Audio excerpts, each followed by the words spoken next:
And there are many gospel messages you might have come across out there, but the one that we use and the one that we teach, because we find it so simple. When I first saw this, I was just blown away, and I thought, why didn't I hear about this years ago? But this is called Three Circles. And it's a lovely, simple, diagrammatic representation of the gospel that you can share with people whenever you meet them, wherever you meet them, just on a piece of paper. So I'll do this and you can copy what I do, and we will get opportunities to practice it a little bit later on today, because we're going to run through all of this again in what we call 411 presentation this evening, where there'll be more opportunities to practice. But just for this time, we're just going to run through this so you can see how it works, because there's some of you in the room who have probably not seen this. Many of you will have done. I always like to start with the world. And the world is broken. A crack in the world. You see this straight away. When you turn the TV on, you read a newspaper, you just see the mess the world's in. And everybody you show it to says, yeah, they agree with you. But that's not what God wanted when He designed the world. My heart, not very good heart, but it's a heart. But God's heart for the world was for you and I to love each other, to come into a relationship with Him, and to walk together with Him. And the reason we end up with this broken world is that people go their own way. And the Bible calls that sin. And when you get into brokenness, going your own way, it's not a nice place to be. And you'll do everything you possibly can to try and escape that brokenness. So we see that people might end up doing drugs and alcohol.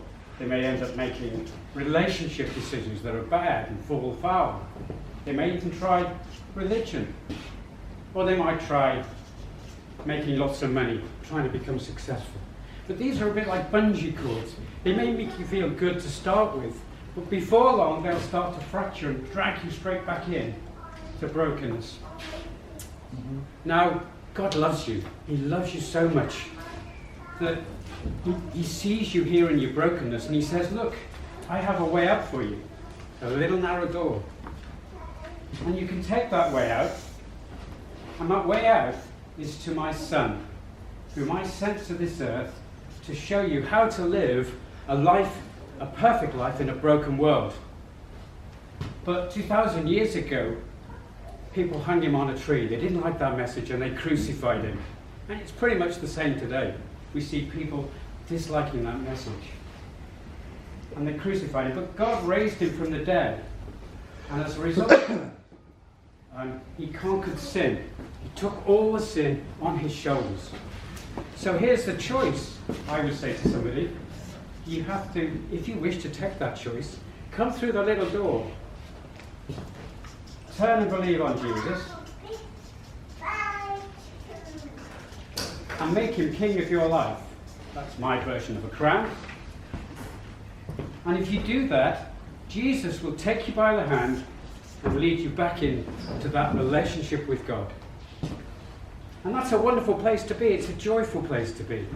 So what He's doing here, Jesus is rescuing you from your brokenness, and He's making you new.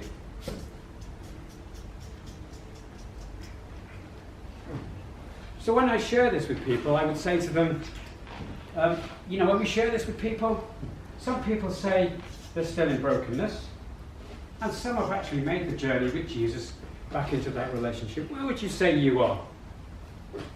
I find at this point people tend to deny they're in brokenness.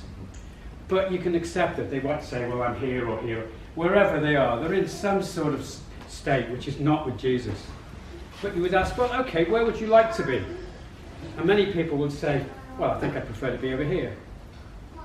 So your question to them now, and this is the vital question, is there anything stopping you today turning your life over to Jesus, making Him your king, and coming back into a relationship with Him? And you wait for their answer, which will usually be one of three. No, not interested. The second answer will be, well, I am. I'd like to know a little more, but not at the moment. And the third one is, yes, I'd love to.